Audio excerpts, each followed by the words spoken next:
नमस्कार दोस्तों, आज मैं आपको बताऊंगी कि देवउठानी एकादशी पे मैंने तुलसी पूजा कैसे की। तो आप वीडियो में देख रहे हैं जैसा कि मैं छत पे तुलसी पूजा की हूँ, क्योंकि नीचे घूमने के लिए उतना बालकोनी में जगह नहीं था, इसलिए मैंने छत पे धुलाई किया। उसके बाद एक लाल कपड़ा बिछाया, उस पर फिर तुलसी जी के गमले रखे। तुलसी मैं इसी कार्तिक महीने में ही लगाई थी, क्योंकि पुरानी वाली तुलसी हमारी सूख गई थी, इसलिए।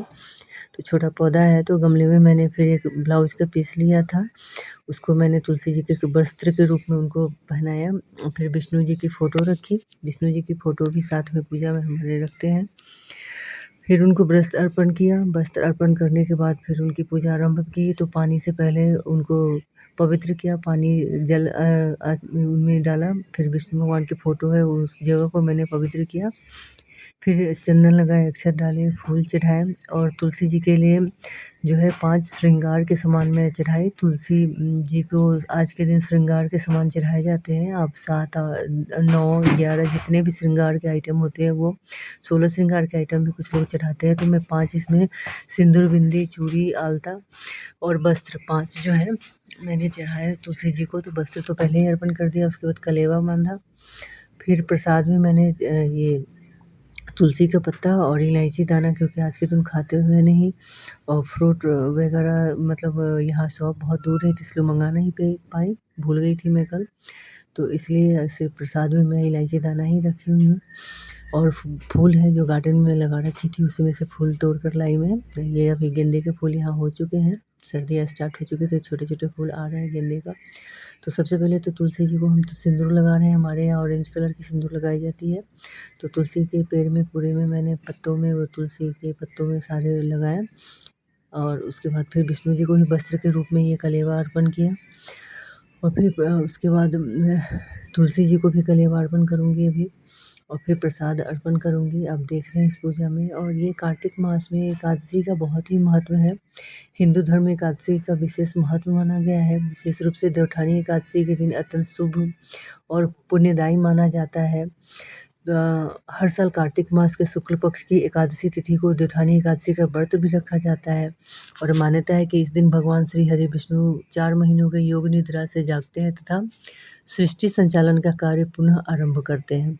और इसके साथ ही चतुर्मास का समापन के साथ मांगलिक कार्य आरंभ भी हो जाते हैं। विवाह, शादी, कुछ भी जो भी है, मांगलिक कार्य आरंभ हो जाता है। तो आप देख रहे हैं फूल चढ़ा दिए मैंने, और उसके बाद प्रसाद भी चढ़ा दिए। दीपक जलाऊंगी। हवा इतनी तेज़ चल रही थी कि दीपक को जलने में थोड़ा टाइम लग रहा था। इस साल देवउठानी एकादशी पर काफ़ी शुभ योग का निर्माण भी हो रहा है। इस दिन विधिवत पूजा करने के साथ साथ अंत में जो है हम लोग के यहाँ पर परिक्रमा भी करते हैं तुलसी जी की। तो अभी मैं पूजा कर लूँगी, और उसके बाद आरती, दीपक जलाऊँगी। अगरबत्ती तो नहीं जलाती, मैं पूजा में बहुत कम इस्तेमाल करती हूँ, धूप अगरबत्ती, और दीपक जलाती हूँ मैं।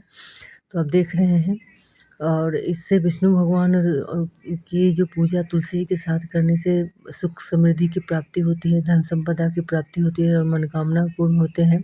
तो हर सुहागन को एकादशी के दिन तुलसी की पूजा ज़रूर करनी चाहिए। तुलसी माता की जो कहानी सबको पता ही है, जो कितनी पतिव्रता थी, तो इसलिए उनकी पूजा की जाती है। और मैं आरती भी कर ली विष्णु भगवान और तुलसी जी की। ओम भगवती वासुदेवाय नमो नमः, ओम भगवती वासुदेवाय नमो नमः, इस मंत्र का जाप करते हुए मैं पूजा की हूँ। और हवा बहुत चल रही थी, तो दीपक जलने में बहुत प्रॉब्लम हो रही थी। और उसके बाद मैं क्या करूँगी, 9 बार या 11 बार या 7 बार परिक्रमा करते हैं तुलसी जी का कलेवा बांध के। तो मैं 9 बार परिक्रमा करूँगी अभी। आप देख रहे हैं परिक्रमा करते हुए। अभी मैं 9 बार परिक्रमा करूँगी, और उसके बाद कथा पढ़ूँगी। तो व्रत कथा इस प्रकार है, आपको एकादशी की व्रत कथा एकादशी के दिन ज़रूर पढ़ना चाहिए। और मैं 9 बार ये परिक्रमा कर रही हूँ, देख रहे हैं। तो एकादशी की व्रत कथा इस प्रकार है। मैं मोबाइल से ही पढ़ी थी, इसलिए मैं रिकॉर्डिंग नहीं कर पाई थी, क्योंकि मेरे पास किताब नहीं है एकादशी के व्रत के, तो इसलिए मैं मोबाइल से ही पढ़ी थी। तो आप ये सुने। एक समय की बात है, एक राज्य था जहाँ धर्म, आस्था और संस्कारों का पालन बड़े नियमों से किया जाता था। राज्य के लोग अत्यंत धार्मिक एवं श्रद्धावान थे। वे महीने में 2 बार आने वाली एकादशी का व्रत सच्चे मन से करते थे। उस दिन पूरे राज्य में कोई भी अन्न का दान नहीं करता था, और दाना तक नहीं खाता था। चाहे वो मनुष्य हो या पशु पक्षी, सभी उपवास एवं संयम का पालन करते थे। इसी राज्य में एक बार दूसरे नगर से एक व्यक्ति नौकरी के लिए तलाश में आया। वह राजा के दरबार में पहुंचा और विनम्रता से बोला, महाराज कृपया मुझे इस राज्य में नौकरी दी जाए। राजा ने उसके भाव और जरूरत को समझते हुए कहा, नौकरी तो मिल जाएगी, किंतु हमारे राज्य में रहने के लिए एक नियम है। हर माह 2 एकादशी व्रत होते हैं। इस तिथियों पर पूरे राज्य में किसी को भी अन्न नहीं मिलता। सभी व्रत रखते हैं और फलाहार करते हैं। यदि तुम यह नियम स्वीकार करते हो तभी यहाँ रह सकते हो और नौकरी प्राप्त कर सकते हो। व्यक्ति ने बिना विचार किए हुए कहा, महाराज मैं आपकी शर्त स्वीकार करता हूँ। वह प्रसन्न था क्योंकि उसे रोजगार मिल जाएगा। कुछ समय बाद एकादशी का दिन आया। राज्य में उपवास का वातावरण था। उस व्यक्ति को भी अन्न नहीं दिया गया, केवल फलाहार के लिए फल प्रदान किए गए। लेकिन व्यक्ति को फलाहार से तृप्ति नहीं मिली। भूख बढ़ने लगी और वह बेचैन हो उठा। वह सीधे राजा के पास पहुंचा और बोला, महाराज फल खाकर पेट नहीं भरता, कृपया मुझे अन्न दे दे, वरना भूख से मेरे प्राण चले जाएंगे। राजा ने उसे पुनः नियम समझाया, परंतु वह व्यक्ति लगातार खाना मांगता रहा। अंततः राजा को दया आ गई और उन्होंने उसे आटा, दाल, चावल, नमक और आदि सामग्री अन्न पकाने के लिए दे दी। वह व्यक्ति बड़ी खुशी के साथ नदी के किनारे गया। पहले उसने स्नान किया, फिर श्रद्धा से भोजन बनाने लगा। जब भोजन तैयार हुआ तो उसने आसन लगाया और आंखें बंद कर भगवान विष्णु का ध्यान करते हुए कहा, हे प्रभु, भोजन तैयार है, आप पहले प्रसाद ग्रहण करें, उसके बाद ही मैं भोजन करूंगा।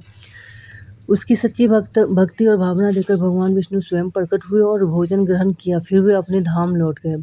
व्यक्ति भी भोजन कर प्रसन्नतापूर्वक अपने कार्य में लग गया। अगली एकादशी के समय फिर राजा के पास पहुंचा और बोला, महाराज इस बार मुझे पिछली बार से दुगना अन्न देना। राजा ने चकित होकर पूछा, दुगना अन्न क्यों? उसने सरलता से उत्तर दिया, पिछली बार भगवान विष्णु स्वयं भोजन करने आए थे, आधा अन्न उन्हें खिलाया और आधा मैंने, इसलिए पेट पूरा नहीं भरा। राजा यह सुनकर हैरान हो गया। उसने मन ही मन सोचा, मैं तो बरसों से एकादशी व्रत करता हूँ, भगवान की पूजा करता हूँ, फिर भी आज तक दर्शन नहीं हुए, और यह व्यक्ति कहता है कि भगवान उसके बुलाने पर भोजन करने आ गए। राजा ने सत्य जानने का निश्चय किया। अगली एकादशी को वह छिपकर नदी किनारे पहुंच गया। व्यक्ति फिर आया, स्नान किया और भोजन तैयार किया। उसने पूर्व की तरह हाथ जोड़कर भगवान को बुलाया, परंतु उस दिन भगवान प्रकट नहीं हुए। उसने बार बार प्रार्थना की पर कोई चिन्ह नहीं दिखा। आखिर उसने भगवान से व्याकुल होकर कहा, यदि आप नहीं आए तो मैं अपने प्राण त्याग दूंगा। और वह नदी में कूदने को ही था कि उसी क्षण भगवान विष्णु साक्षात प्रकट हुआ और उसे रोक लिया। भगवान ने कहा, बस तुम्हारी सच्ची भक्ति ने मुझे बांध लिया है। फिर उन्होंने उसके साथ भोजन किया और भोजन के बाद उसे अपने विमान पर बैठाकर वैकुंठ धाम को ले गया। यह दिव्य दृश्य देखकर राजा की आंखें खुल गई। उससे समझ में आ गया कि व्रत का मूल्य केवल बाहरी आडंबर में ही नहीं, बल्कि शुद्ध मन, सच्ची भावना और निष्कपट भक्ति में है।